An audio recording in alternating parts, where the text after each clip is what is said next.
Dungeons & Drimbus is rated R for rude language, rough violence, and raunchy humor. I do declare, here's what happened previously on Dungeons & Drimbus. With the vampire thralls freed, Gary, Jorgen, Silvio, and whatever vampires they could gather rushed the upper level of the monastery to attempt to free the monks. Casting a spell, the court wizard holds off the vampires, and Gary comes face to face with Reclaimer Captain Logan. After a grueling battle between Logan, Gary, and Jorgen, Zephrine Thistle, the Ice Devil, makes Gary a deal. Join the LLC and keep his family safe. Gary shatters the stained glass beneath the court wizard, freeing the vampires to rush Zephrine. But the alarms have been sounded at Longreach, and Gary heads back to discover the tale of a bone devil disappearing over the giant's hand with Calvin in tow. I do declare, Your Honor is back in session.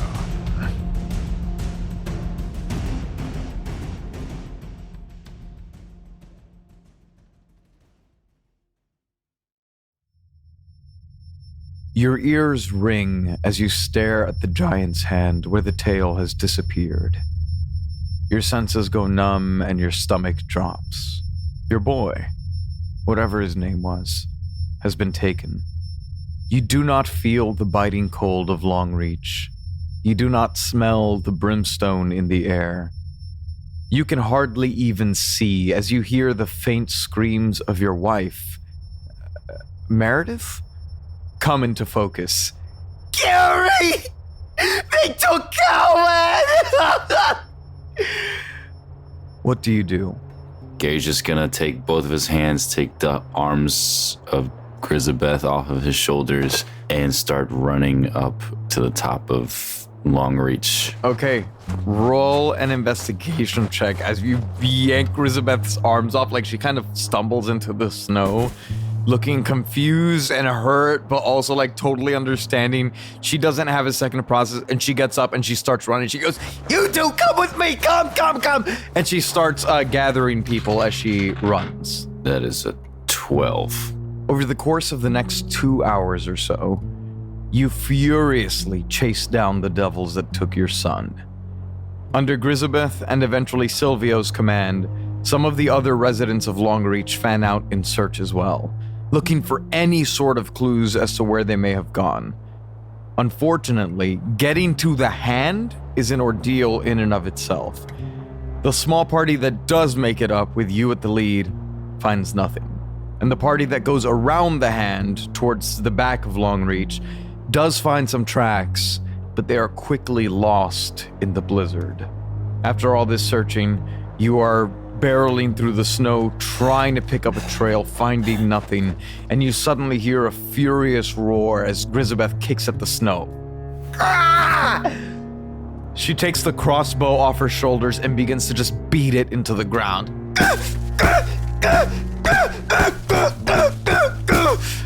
The snow is chest high on her little goblin body as she continues to pummel the crossbow, and you see the guard come off, the string snap. Eventually, the wooden body of the weapon just splinters apart, and she hurls the grip into the storm, narrowly missing a citizen's head. Whoa!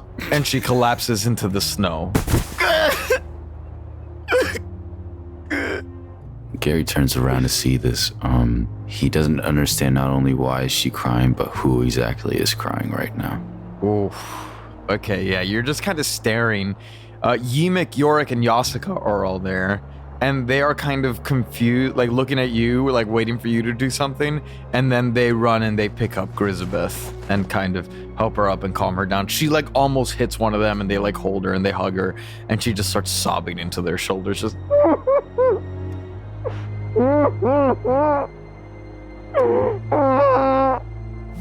Right, what are we gonna do? We gotta fight them.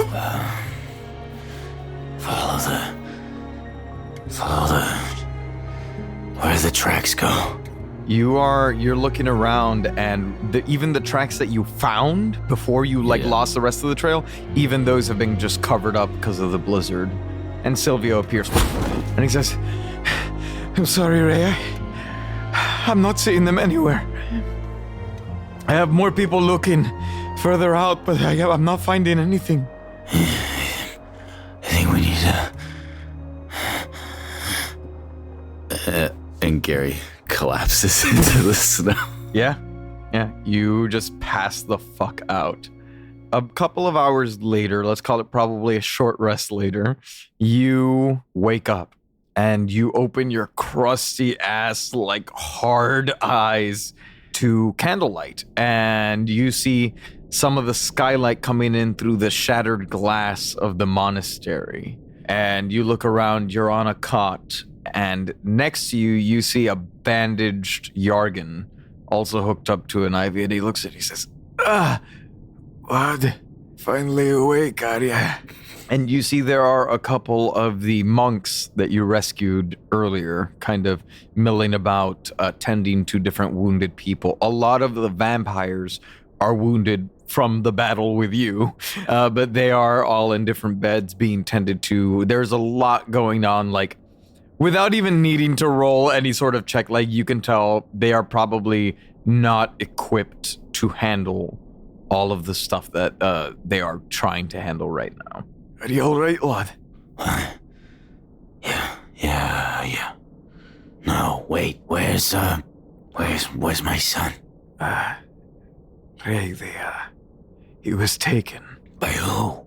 Well, according to your wife, it looks like it must have been Zephyrin and someone else. I don't know. Where are they? We don't know, lad. Do you know who those people are? I don't know much about them, no, I'm sorry. Okay. Who do we know? Who can find those people? Silvio has a number of people looking out for them right now. I believe some of the townspeople are doing a search as well. But, lad, tracking people through a blizzard like this, it's not easy. And you see, you're in a cot and he's in a cot, and he reaches a hand over the space and puts a hand on your arm, and he says, "I can't say I relate exactly, but I kind of know what it's like to lose a child you're responsible for. I know it's heartbreaking, and I know you're going to want to get out there as fast as possible. But," and he kind of looks you up and down, he says, "you can't help him in this state. If you push yourself too hard, you're going to let their lead grow on you. We have people looking, but you can't be getting sicker." Gary's gonna look at his own hands. Yeah, you see the clawed hands. In the last couple of days, it's almost like the illness has been spreading faster and faster. And so, now, the whole gray tint over your body has turned a shade darker. Before it was a grayish green. Now it's you can barely make out the green. It's you've gone almost entirely gray. And that plasticky material has climbed up. It had already spread to your shoulder. But on the other arm, it's now up to just past your elbow. And now that you're kind of talking to Yargan and you're focusing and you're not in the immediate high stress situation, and you're remembering, Calvin and Grisabeth you realize how bad your mind has gotten over the last few days. Oh, your son. What about him? Where is he? He's here. He's tending to other patients right now, but I've explained everything to him and he wants to help you.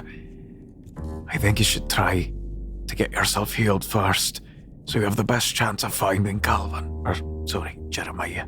Yeah, I need to talk to him.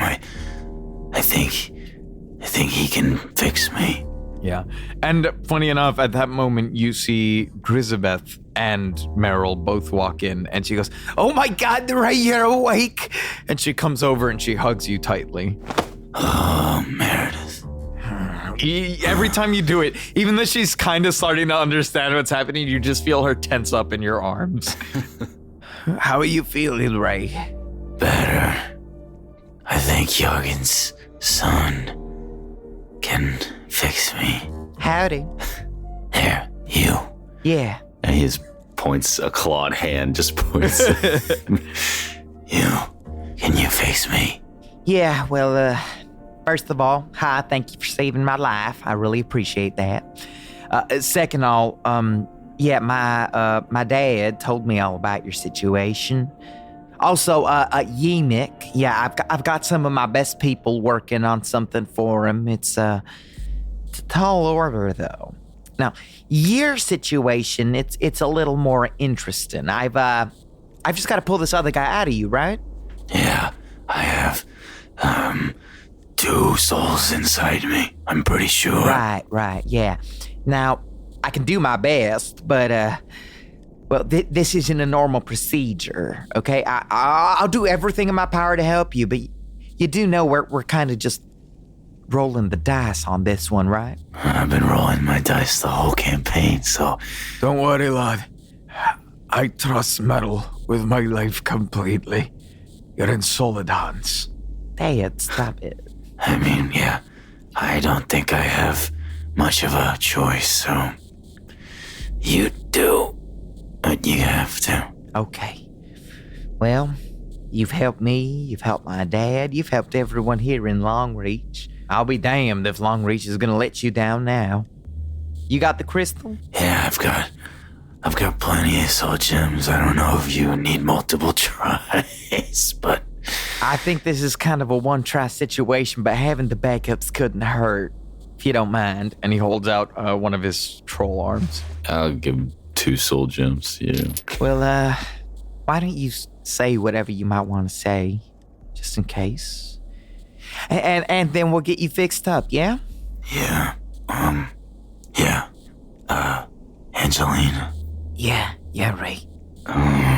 It's gonna be fine, okay? It better be. And she slaps your chest, kind of. Does it make like a knocking wood noise? Yeah, it just kind of, it sounds like... Okay, everything's gonna be fine. You and Jeremiah are gonna be taken good care of, no matter what happens. I know. I feel it. Our boy needs you, okay? And, I love you so much. I love you too, sweetheart. I couldn't ask for a better partner in my life to go through an adventure like this. And, I'm so thankful that you stuck by me, and no matter what mistakes I've made or how I look, your love has never stopped. And the same goes for me, for you. I know, Ray. And she gives you a kiss, and then, like, as she pulls away, you see she's doing that thing where, like, she's smiling at you, but, like, her eyes are crying. It's gonna be fine. You're gonna be in and out in a couple of minutes, okay? Yeah. And then we're gonna fight Jeremiah, and we can come back to Longreach. We're gonna open a little school. It's gonna be perfect, okay, Ray? Yeah.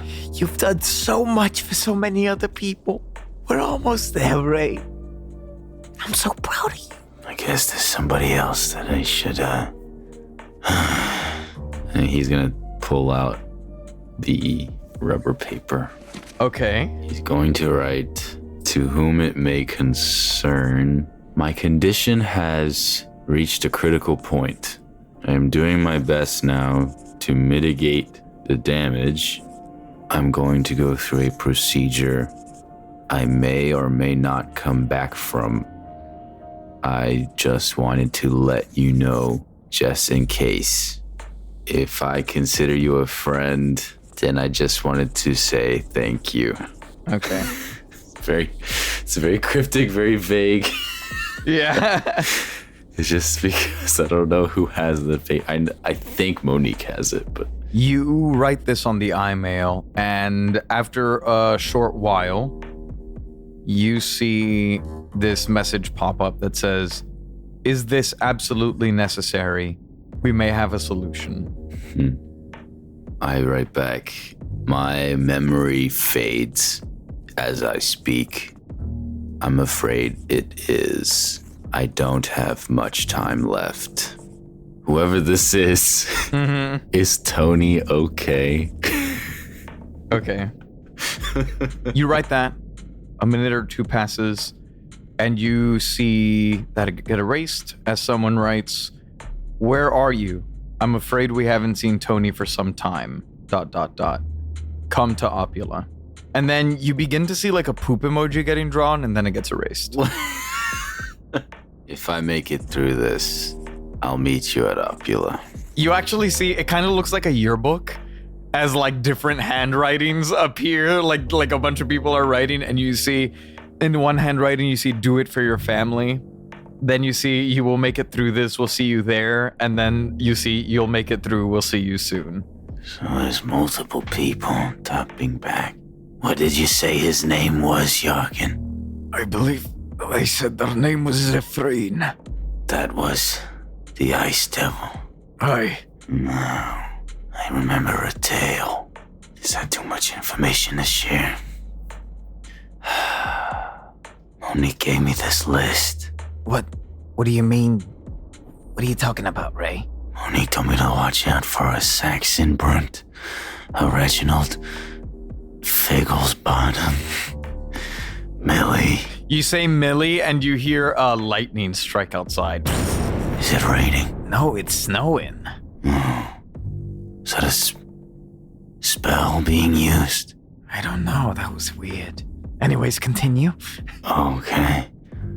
I'm just saying because I said Millie and You say Millie, and you see one of the paintings on the monastery falls off the wall. What the hell was going on? And at this point, you glance down at the iMail and you see a really good portrait of Thomas, but it's drawn like the Uncle Sam posters with like Thomas pointing at you.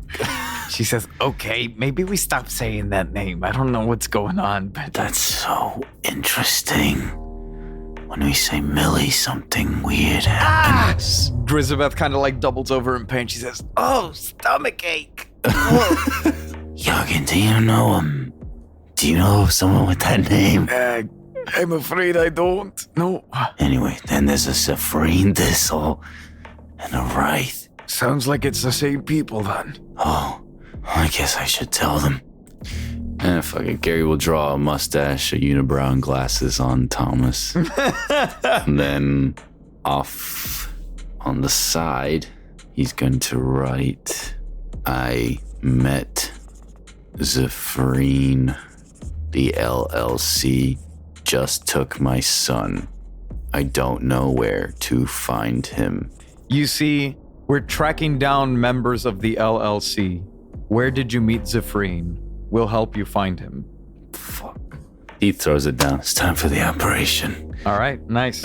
She says, "Okay. I'll see you soon, Ray." I'll see you soon. As this has been going on and you've been messaging, you see Merrill has been making the necessary accommodations. He has set up the crystal in like a little, it almost looks like a candelabra type contraption to like hold it for him. He has had a couple of people brewing a tea. You notice off in the corner, again, there are a lot of patients here being tended to with a lot of different methods for different wounds and whatnot. You see like they're building something on one of the cots. Like they're laying down like timber and then wrapping it in like sheets of metal. It looks really interesting. Like they're building like a body almost. But then finally Merrill comes to you and he says, "Ready?" and he comes over with a cup of tea. Ready.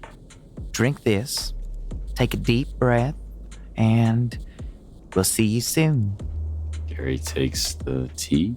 Okay. You slowly drink the tea and lean back onto the cot. You feel warmth spread through your entire body. Your extremities tingle, growing in intensity before the sense numbs and dissipates entirely, with the tingles working their way up your limbs. Your head feels floaty and your vision is hazy as the tingle begins to work its way across your scalp as well. Your wife and friends watch anxiously as your breathing and heart rate slow. How does Gary die? Well, it's his breathing slows, like you say, and then you hear one last long exhale.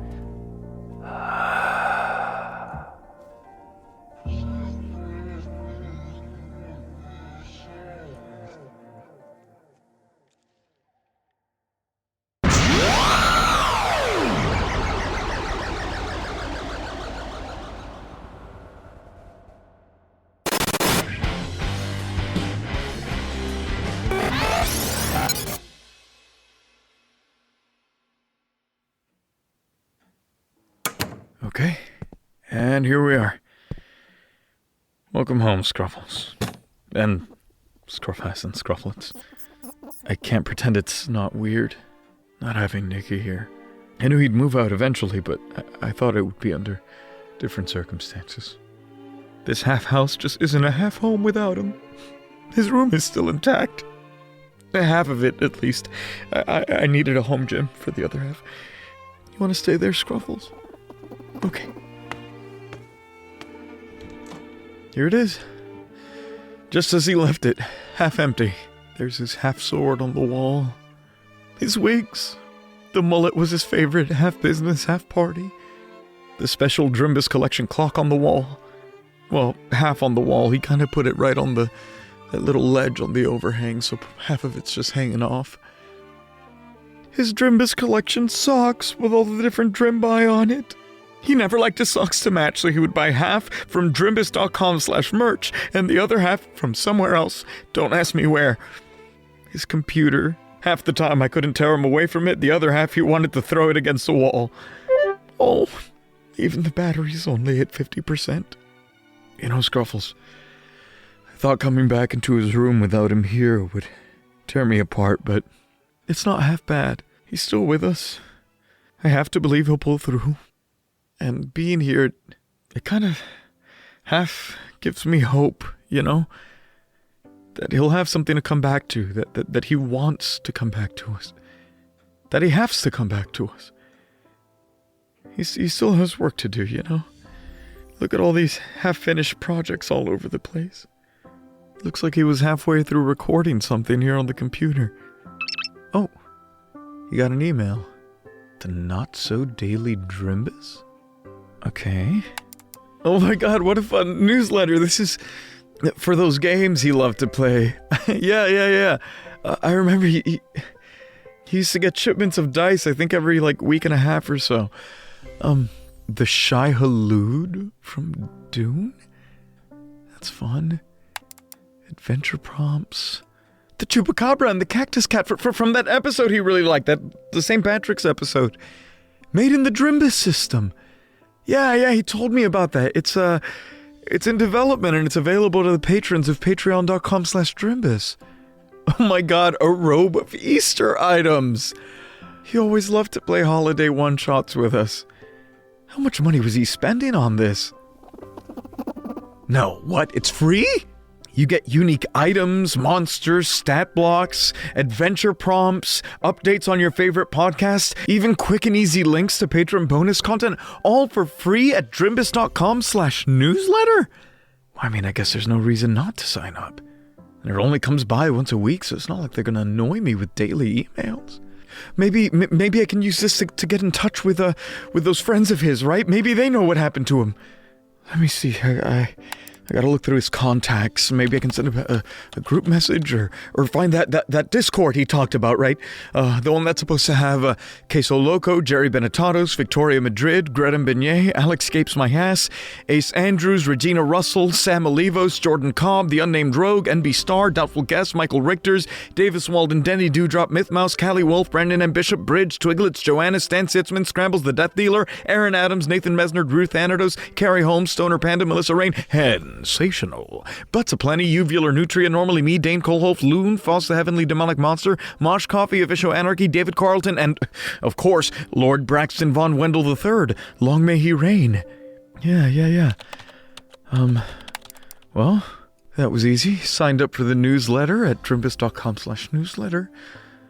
Just gotta find this patreon.com/Drimbus, get in touch with all of the patrons, and hell, maybe I'll go to drimbus.com/merch and get myself a cute "Hello, my name is Bitchard" t-shirt. Oh, that seems fun. Yeah, that's the plan. Hey, thanks for cheering me up, Scruffles. If I didn't know any better, I'd think you could almost understand me, huh?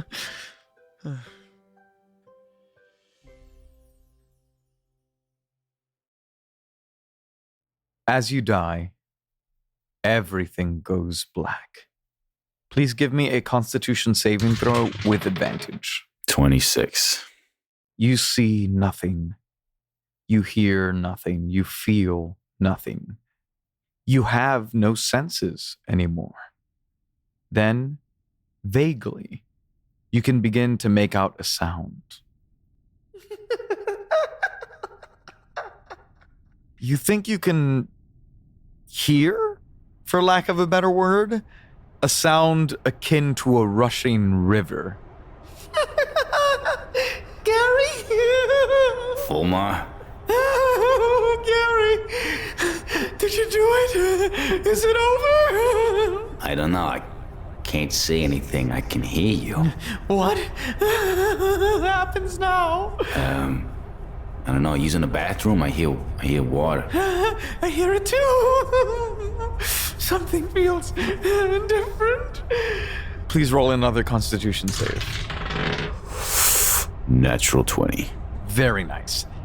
As you speak, you don't see because you don't have eyes, but you suddenly become more perceptive.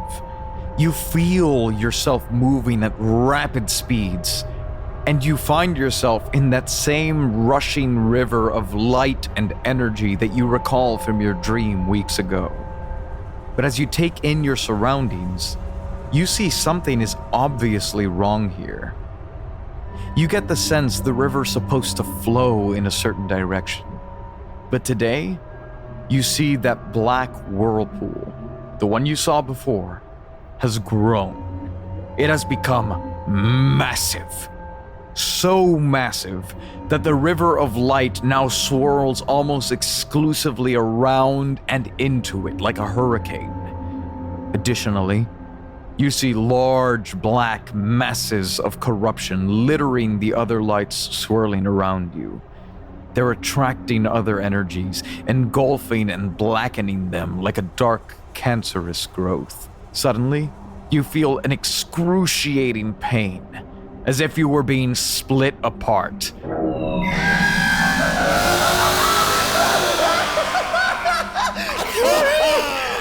What's happening? I think we're getting separated. Are they here? Who here? My baby! Where's my baby? Where's Meredith? Please roll another Constitution save. 26. The pain continues as you feel your literal soul splinter apart. It is an indescribable experience as you feel parts of your essence being vacuumed out. You feel the insanity of Fulmer leaving your body. Your love and anxiety for Meredith seems to cool. You don't feel much calmer, though, as your own feelings become much more vivid.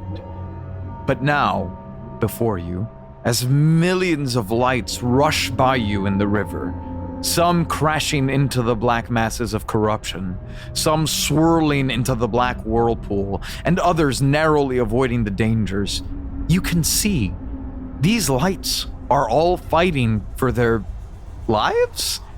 The river is not passive. It is alive, and it is under attack as these souls change and transform, splintering apart and smashing together, doing all they can to avoid a dark fate. But as you look, you know it is inevitable. There is no safe passage left for them. Something's not right here. Yeah, no kidding. Meredith, she's still in pain. So many others screaming. Can you hear it? No. You listen, and it is just that sound of light and energy, but there is this high-pitched, it's not a human scream, it's not a scream like yours, but it is dissonance, like something is wrong, like a bad note in a chord played on the piano reverberating throughout this realm. As you speak, you see bits of Fulmar's light breaking off of him and scattering into the river of light to join with the other particulates. In fact, you see bits of your own energy floating off. It's subtle and effortless as gods know what memory or skill or quirk just fled your soul. You can also finally see that Fulmar's light, now separate from yours, is full of that black corruption. Not entirely like those masses you're seeing, but it's there. spreading. Do you see it? They can't move on. Is this what I did to them? I don't understand. Something's wrong, Gary. What's going to happen to me? I don't know. They can't move on. This is... Help them, Gary. Help them. What do I do? I don't know. Gods forgive me. Suddenly, you feel yourself getting rapidly and violently sucked backwards, as if falling into a pit, and everything goes black. A moment later, you open your eyes. Your wife and friends standing before you. I look at my hands. You look down, you take stock of yourself, and as you glance down, your body seems unchanged. You still have dark clawed hands. However, your mind and even your heart seem lighter. You can remember everything about yourself with so much more clarity. The confusion is gone, and you even feel like you have a firmer control over your body than you did before. Furthermore, while your vocal cords remain as they are, it's almost as if some ichor has been cleaned off them, and you find speaking just the tiniest bit easier. As Grisabeth just launches into a tight hug, and Merrill cheers, holding a shattered, dull crystal in his hands. It worked! Good on you, lad! Oh, Ray, you're safe! I was so worried about you! How do you feel? I mean, I look the same. I don't know. I don't understand. Yeah, so unlike, for example, with Yemik, where he needs a whole new body, your body was still good. Hopefully, whatever sickness was in you is gone now. Do you feel any voices in your head? Do you still feel fuzzy or anything? Well, when I was asleep, kind of, but now, I guess is that the other soul? Is he in there, in that gem? No, this had your soul. And he holds up, you see the gem is shattered, and like it used to be vibrant pink, now it's like gray and pink, and he says, We let the other one go. It was time for him to rest. But we managed to pull yours back out. The reason your body hasn't changed is because, well, that's just your body now. But I don't think whatever it was doing to you, whatever having those two souls was doing, you shouldn't get any worse. If anything, you might find it more comfortable now. So that's it then. He's gone. When you work in the line that we work in, you see some pretty terrible things, and everyone has a time to go, you know? I wish I knew what was happening, I guess. I don't know. I never got to say goodbye or anything. Well, I know what you believe in terms of the grand scheme of life, but who knows? Maybe you'll run into him again somehow. Somehow. So, my body won't get worse, but this is my new body. I'm afraid so. Is it uncomfortable in any way? No, actually, I think, a little cooler, you know. I mean, I think so. Look at you. And she runs like a hand down your chest. It almost looks like one of those like tattoos that like spills out onto like a peck. She says, I don't know. You're a little more toned. I'm kind of into it. So, speaking of, you were saying Yemik, maybe, we can do the soul gem with him, help him out. That's kind of what we're working towards. He says, are you familiar with Warforged at all? Yeah, I used to work with one. Okay, great. Well, like I said, it's a little risky, but that spell that Silvio cast on him, his body is doomed, basically. So he's gonna need a new vessel entirely. So Thankfully, you brought an extra crystal. We're trying to see if we can kind of... Nobody really knows where Warforged come from, but we're seeing if we can kind of hack one together, if that makes any sense. And he points over to that thing that you saw them building right before you died. Kind of like the wooden structures being wrapped in metal. If a crystal can contain a soul indefinitely, then perhaps we can kind of use it to animate a different body of Yemek's choosing, you know? I don't know. It's a long shot. I really got to talk to Yorick and Yasika, I think their names were.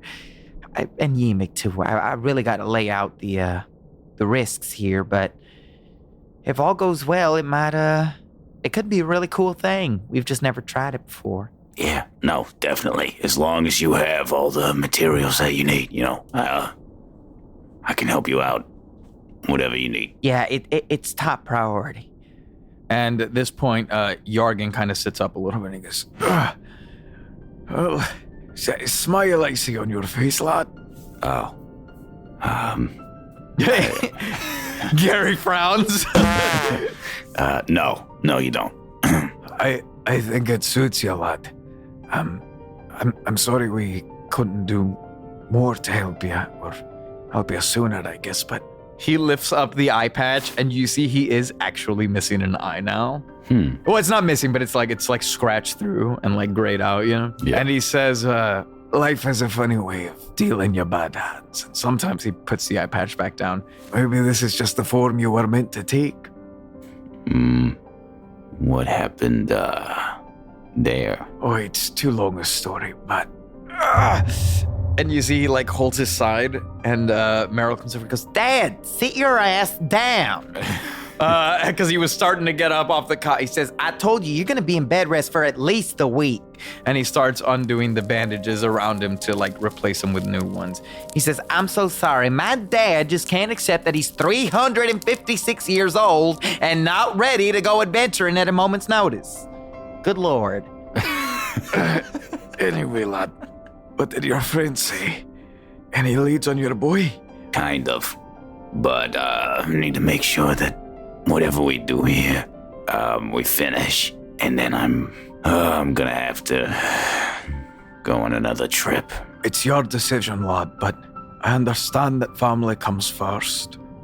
And you've done so much for all of us here already. This is the freest we've been in decades. If you need to go, all of us here at Longreach will hold down the fort. Know that there will always be a place for you and your family here. Thank you, Youngin, for everything. Of course. Do you need me to come with? And Merrill, like, slaps his forehead. He says, Dad!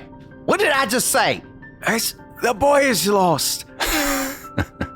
The boy. Listen, Ray, I appreciate everything you've done, but I'm sorry, my father is just not an option.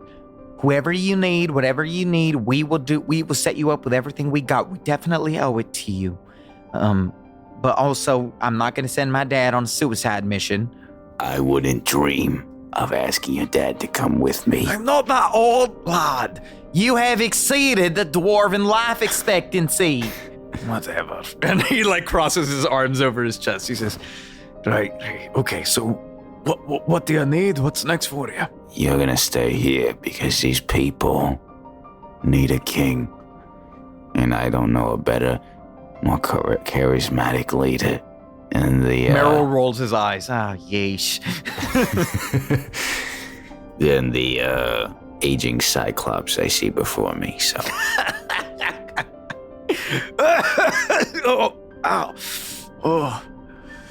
Well, I don't know about Kang, but definitely we've got a lot of work to do. But listen, lad, and he like pokes your chest from across the cot. He says, if you want, I want you here for whatever comes next. You're a natural leader, and you've got a lot worth fighting for. And I think Longreach could use more people like you. I really wish I could, and hopefully I do get to call Longreach my home. But I've got a mission to do. I understand. Listen, and he kind of looks around the room. He says, Silvio. And Silvio comes over. Yes.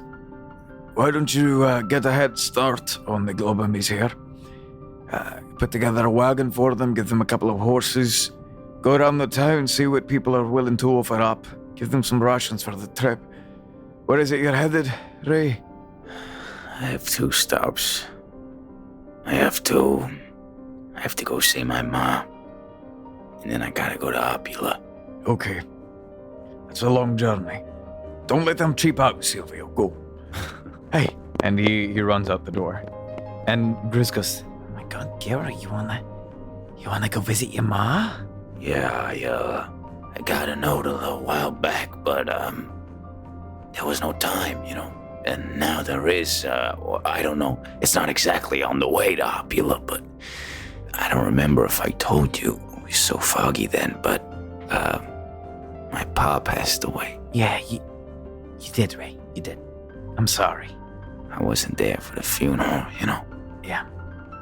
Well, we had a lot going on, Ray. And I know you mentioned you had a complicated relationship, so we can definitely make the stop now. And I don't know, I think it would be nice for baby Jeremiah to meet his grandmother too. Yeah, and then I'll see what's going on with Ma, and we'll get Jeremiah back, and then it'll be fine. Yeah, he'll get to see his grandmother. Okay, Ray. That sounds like a good idea. I don't know. Ma always knows what to say, so maybe she can help me out too. Yeah. Things are way more clear than they have been in a long time, but she always helps me when I'm lost. Yeah. All right. Sounds like a plan. Do we need anything else? You're looking a lot better already. and you look down and you see that, your body's still the same, but it's almost like your circulation is better and more of the green is starting to shine through the gray skin. She says, do you think we need anything else, or should we just ride out once Silvio has the cart ready? I feel bad, leaving right after a huge battle, not helping clean up, but we gotta go. And at this point, Yorick speaks up. He says, Oh, Ray, don't feel bad. You've done so much for us already. We will be okay. We will rebuild. Okay, you have everything you need for Yimik. As best as we can tell, yeah, Yasika and I are going to go out to look tomorrow for some more supplies, but we've been told it's risky. Hopefully all will go well, though. Okay, take an extra soul gem just in case. Thank you, Ray. and he accepts the soul gem from you. Yeah. Okay, shall we? Yeah, as soon as we're ready, let's get going. Okay.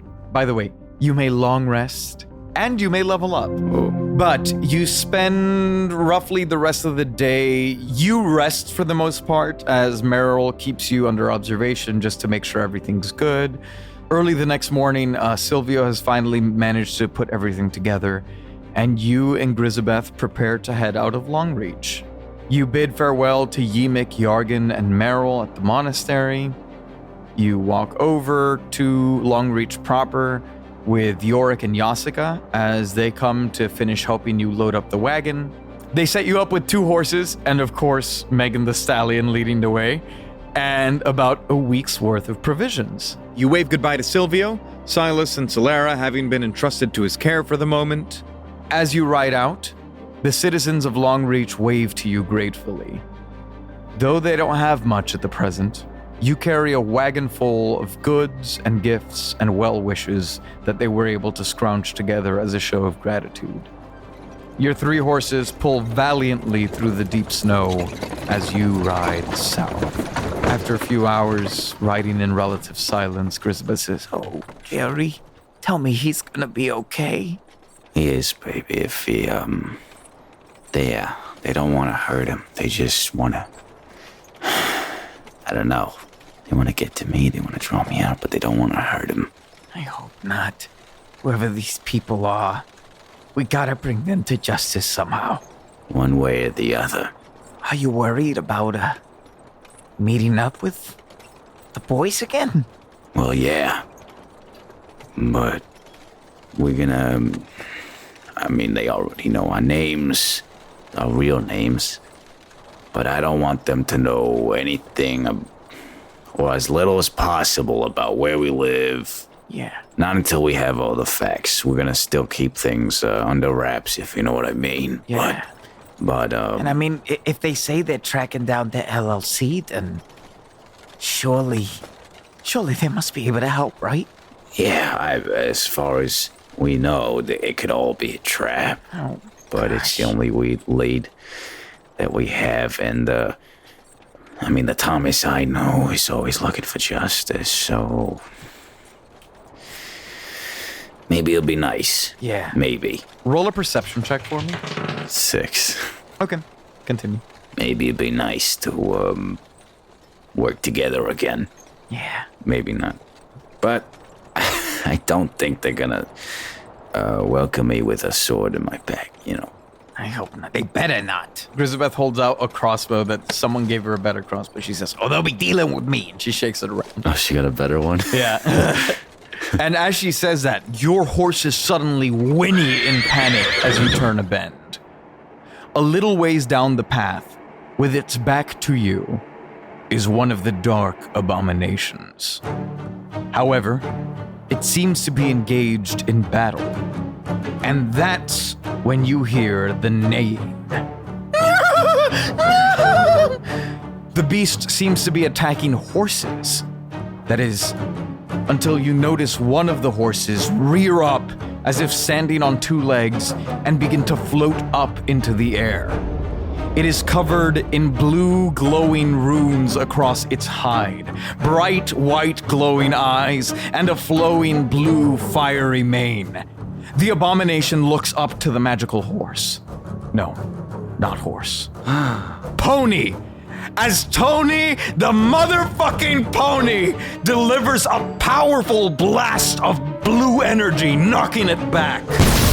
Before the creature can retaliate, you see another horse, glowing with yellow energy, leap into the air, spin, and come crashing down with a charged back kick that sends the abomination careening into a tree. As they prepare for the monster's retort, Tony and Popcorn enter a battle stance before looking up and finally taking notice of you.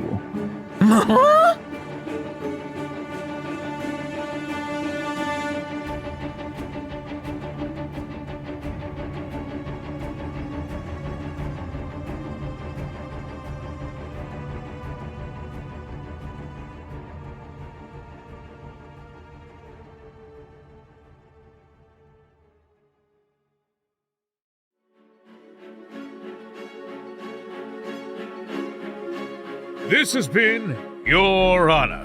Your Honor features the vocal talents of Nicholas Benetatos as Gary Mogbile. The rest of the world is voiced by your DM, Giancarlo Herrera. Editing was done by Hannah Schooner and Giancarlo Herrera, with sound design by Giancarlo Herrera.